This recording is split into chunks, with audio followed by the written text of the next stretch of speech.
गणेशाय नमः। गंगे च यमुने चैव गोदावरी सरस्वती नर्मदे सिंधु कावेरी जले अस्मिन् सन्निधिं कुरु। गणेशाय नमः। अतः चतुर्विंशतितमो अध्याय अर्थात 24वां अध्याय प्रारंभ। महाराजा पृथु ने कहा, हे नारद, कृष्ण और वेणी नदी के तट पर शिव तथा विष्णु के गणों ने बनिए की शरीर से कला को मुक्त किया। यह बात आप पूर्व ही कह चुके हैं। हे धर्मज्ञ, यह कार्य इन दोनों नदियों के प्रभाव से तथा इस क्षेत्र के प्रभाव से हुआ। आप कृपा करके मुझसे कहिए, क्योंकि इस पर मुझे आश्चर्य है। नारद ने कहा, कृष्ण नाम वाली कृष्णा नदी श्री कृष्ण का शरीर और वेणी साक्षात महादेव जी का शरीर है। इसके संगम का मातम्य ब्रह्मा जी भी वर्णन नहीं कर सकते।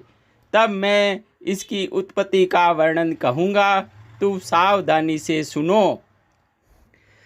चाक्षुष मंत्र के आरंभ में ब्रह्मा जी सहस्त्र पर्वत के सुंदर शिखर पर यज्ञ करने का निश्चय करके सब देवताओं तथा शिव विष्णु जी के सहित यज्ञ की सामग्री लेकर उस पर्वत के शिखर पर गए थे।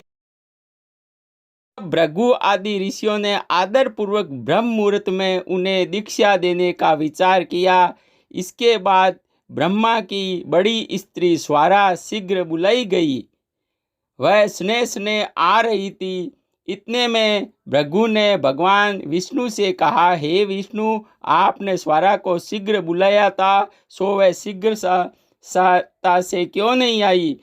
ब्रह्म मुहूर्त टल जाने पर दीक्षा करते कैसा होगा? तब कृष्ण जी ने कहा, यदि स्वारा समय पर न आ सकी तो गायत्री को ही स्त्री मानकर दीक्षा विधान कर दीजिए। क्या यह गायत्री पुण्य कर्म में इनकी स्त्री नहीं हो सकती है? नारद जी ने कहा, महादेव जी ने विष्णु भगवान के वाक्य का समर्थन किया। यह वचन सुनकर भृगु जी ने गायत्री को ब्रह्मा जी के दाहिने ओर बैठाकर दीक्षा विधान प्रारंभ कर दिया। ऋषि गण गायत्री को दीक्षा दे ही रहे थे। उसी समय यज्ञ स्थल में स्वरा भी आ पहुंची। ब्रह्मा के साथ गायत्री को दीक्षित देखकर स्वतित भाव से ईर्ष्या करती हुई क्रोध से कहने लगी। स्वारा ने कहा, जहाँ अपूज्यों की पूजा होती है और पूज्यों की अप्रतिष्ठा होती है, वहाँ पर अकाल, मृत्यु तथा भय, ये तीन निश्चय होंगे।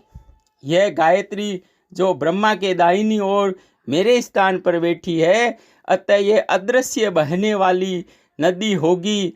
आप लोगों के अविचार से इसे मेरे स्थान पर बिठाया है, अतः आप लोग ही जड़ रूप नदी में होंगे।